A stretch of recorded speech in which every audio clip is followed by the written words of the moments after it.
Hello बच्चों, क्या हाल चाल? सब बढ़िया।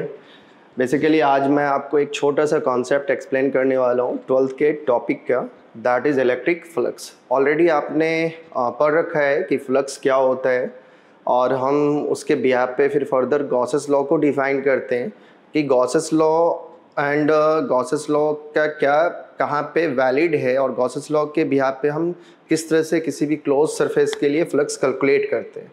यहाँ पे पहले हम लोग ये समझेंगे कि फ्लक्स क्या होता है। देखो बच्चों, फ्लक्स जो बेसिक कॉन्सेप्ट आया है वो इसका फ्लक्स का कॉन्सेप्ट जो आया है वो फ्लूइड से आया है। और आप ऐसे कह सकते हो कि फ्लक्स जो होती है वो किसी भी फिजिकल क्वांटिटी का फ्लक्स, सिंपल बोल रहा हूँ मैं, इलेक्ट्रिक फ्लक्स नहीं बोल रहा हूँ। अभी हम फ्लक्स की बात करेंगे, इलेक्ट्रिक फ्लक्स की बात करेंगे डिटेल में। अभी मैं फ्लक्स आपको बता रहा हूँ। फ्लक्स जो होती है किसी भी फिजिकल क्वांटिटी का जो फ्लो कर पाए, किसी भी एक पार्टिकुलर एरिया से पास कर जाए ना, वो उसका फ्लक्स कहलाता है। फॉर एग्जाम्पल, अगर हमारा इलेक्ट्रिक फील्ड किसी भी पार्टिकुलर एरिया को क्रॉस कर रहा है तो हम कहेंगे वो इलेक्ट्रिक फ्लक्स डिफाइन कर रहा है। और अगर मैग्नेटिक फील्ड क्रॉस कर रहा है तो मैग्नेटिक फ्लक्स हो जाना है।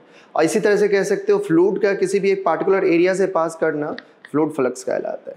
इसका मतलब सिंपल सा है कि इलेक्ट्रिक फ्लक्स हो या किसी भी फ्लक्स को हम डिफाइन करने के लिए हम सिंपल वर्ड में ये कह सकते हैं कि भाई कोई भी फिजिकल क्वांटिटी किसी भी एरिया से क्रॉस कर रहा है या नहीं कर रहा है। अगर हम यहाँ पे इलेक्ट्रिक फ्लक्स की हम बात करते हैं तो इलेक्ट्रिक फ्लक्स को हम डिफाइन करेंगे। इट इज डिफाइंड एज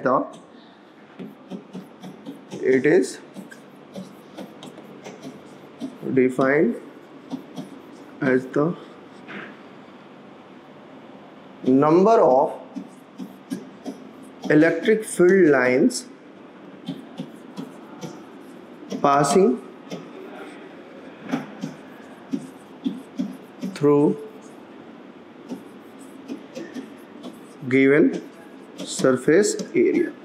कोई भी सरफेस एरिया है, मतलब आप कह सकते हो फ्लक्स जो होती है वो एक फिजिकल क्वांटिटी होती है और ये डिफाइंड होती है proportional to the number of electric field lines passing through given surface area, that is known as the electric flux.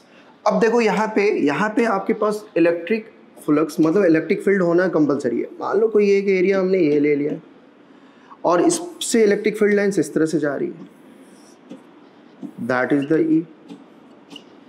और ये एरिया जो है इसका एक वेक्टर्स हो रहा है। एरिया वेक्टर्स हम लेते हैं बच्चों परपेंडिकुलर टू द सरफेस, और ये मान लो सरफेस के साथ परपेंडिकुलर है, इलेक्ट्रिक फील्ड के साथ थीटा एंगल बना रहा है। तो इस सरफेस से कितनी फील्ड लाइंस इफेक्टिवली पास कर रही है उसे अगर मुझे निकालना है तो फाई इक्वल टू कहेंगे ई का कंपोनेंट हमारा क्या हो जाएगा, ई कॉस थीटा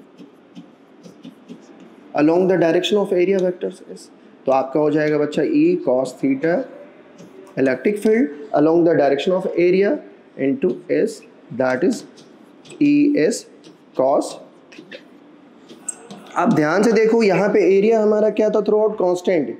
तो आपने पूरे एरिया वेक्टर्स को डिफाइन किया है आउटवर्ड या इनवर्ड। अगर हमारा कर्व होता है तो हमें छोटे छोटे पैचेस के लिए एरिया वेक्टर कंसिडर करना होता है। फॉर एग्जांपल, अगर हमने स्फीयर ले लिया तो स्फीयर का एरिया वेक्टर्स पूरा डिफाइन नहीं होगा, उसके लिए हमें एक छोटे से पैचेस के लिए एरिया वेक्टर डिफाइन करना होगा ds। और इस ds से जो फ्लक्स होगा that is the d phi.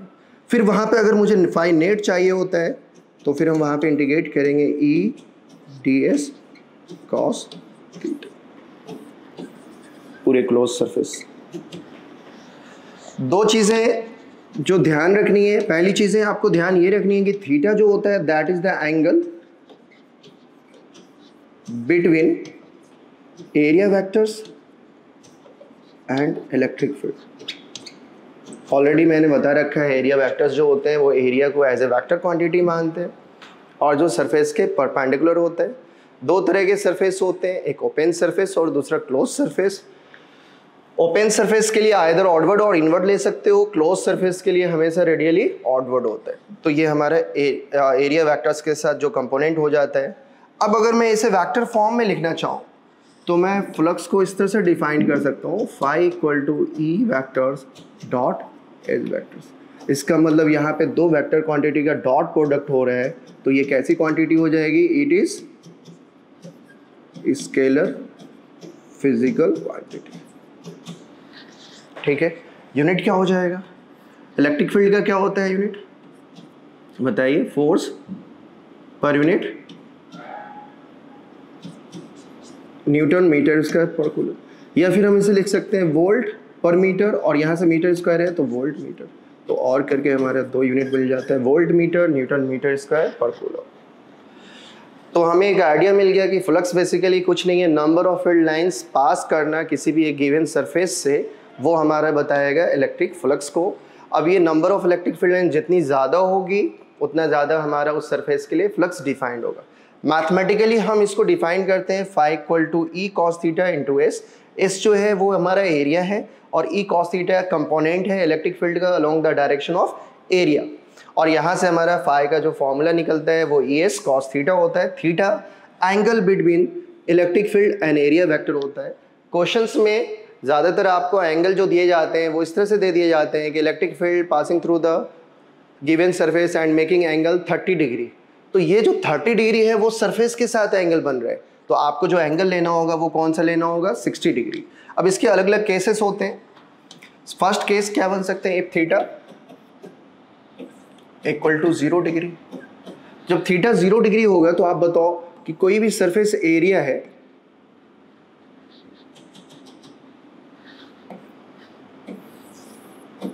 Electric field भी एग्जैक्टली पास कर रहा है इससे और एरिया वेक्टर्स भी यहां से ही जा रहे हैं। इसका मतलब दोनों पैरेलल हो गए। ये हमारा डीएस एस हो गया और ये हमारा इलेक्ट्रिक फील्ड हो गया। दोनों के बीच में थीटा कितना आ रहा है, 0 डिग्री। तो फाई की वैल्यू क्या हो जाएगी बच्चों, मैक्सिमम। फाई क्या हो जाएगा हमारा, मैक्सिमम, और वो हो जाएगी ई इंटू एस। और अगर मैं सेकंड केस की बात करूं, if theta equal to 90 degree, मतलब हमारा यहाँ पे क्या हो रहा है, पैरेलल। सरफेस कैसा है, पैरेलल।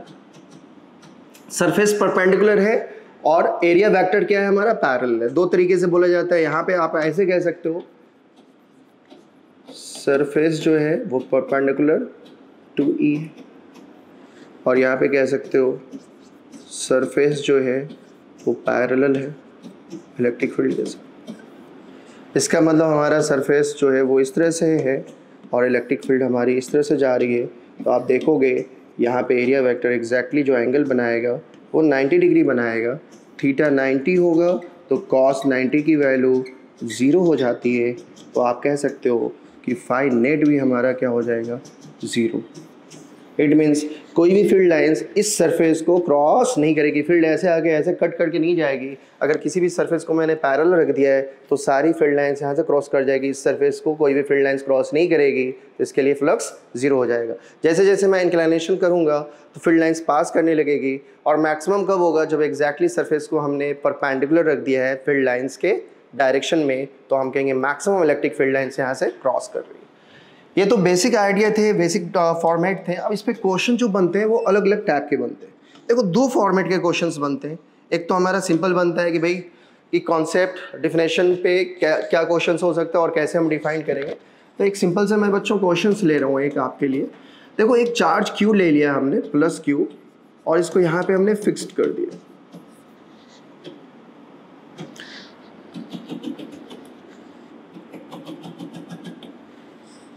ये प्लस Q है। अब ये प्लस Q जब हमने चार्ज लिया तो अपने आसपास ये माहौल बनाएगा, बिल्कुल बनाएगा। और ये जो माहौल बना रहा है वो बेसिकली क्या है, इलेक्ट्रिक फील्ड है। और हमने 2 सरफेस को ले लिया। एक सरफेस ये हमारा A है और एक सरफेस हमारा ये B है।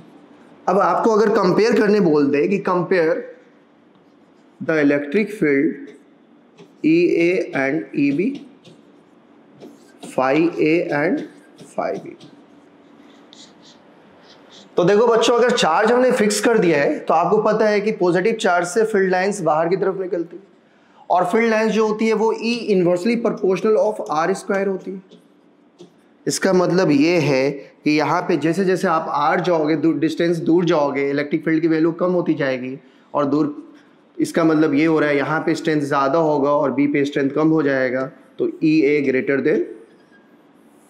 अब बच्चा यहाँ पे ये देखता है कि सर इसका एरिया ज़्यादा है तो फ्लक्स भी ज़्यादा होगा, इसका एरिया कम है तो फ्लक्स भी कम होगा। बट ध्यान दो डेफिनेशन पे, तो मैंने डेफिनेशन बताया आपको कि एरिया से फ्लक्स को डिफाइन नहीं करते हैं हम। फ्लक्स को डिफाइन करते हैं proportional to number of field lines passing through given surface area. अगर आप ध्यान दोगे तो जो मैंने ड्रॉ किया है 2 डायग्राम, जो भी यहाँ से एरिया निकल रहे होंगे, जो भी यहाँ से फील्ड लाइंस निकल रही होगी, वो देखो इन दोनों को एक सिमिलर टाइम पे similar amount number of electric field lines cut कर रही होगी। अगर यहाँ से मैं मान रहा हूँ कि 50 field lines electric field lines निकल रही है, तो जो एरिया ए से पास करेगी एग्जैक्टली वो एरिया बी से भी पास करेगी। इसका मतलब ये हो रहा है कि एरिया बड़ा हो या छोटा हो, इस बात पे यहाँ पे फ्लक्स डिफाइंड नहीं हो रहा है। यहाँ पे नंबर ऑफ फील्ड लाइंस को हमें पकड़ना होगा। नंबर ऑफ फील्ड लाइंस अगर हमारी इंक्रीज करती है तो फ्लक्स इंक्रीज करेगा, नंबर ऑफ फील्ड लाइंस अगर हमारी कम होती है तो फ्लक्स कम होना है, और नंबर ऑफ फील्ड लाइंस अगर हमारी सेम है तो फ्लक्स क्या रहेगा, सेम रहेगा। तो कंपेयर करने के लिए आपको प्रॉपर डिफिनेशन पे जाना है, और प्रॉपर डिफिनेशन के यहाँ पे कहोगे कि flux surface A and surface B के थ्रू जो होगा वो एग्जैक्टली दोनों आपस में इक्वल होंगे। तो एक ये कॉन्सेप्चुअल क्वेश्चंस बनते हैं, एंड देन बाकी इस पे और भी क्वेश्चंस हैं वो हम लोग डिस्कशन करेंगे next video. Okay, thank you.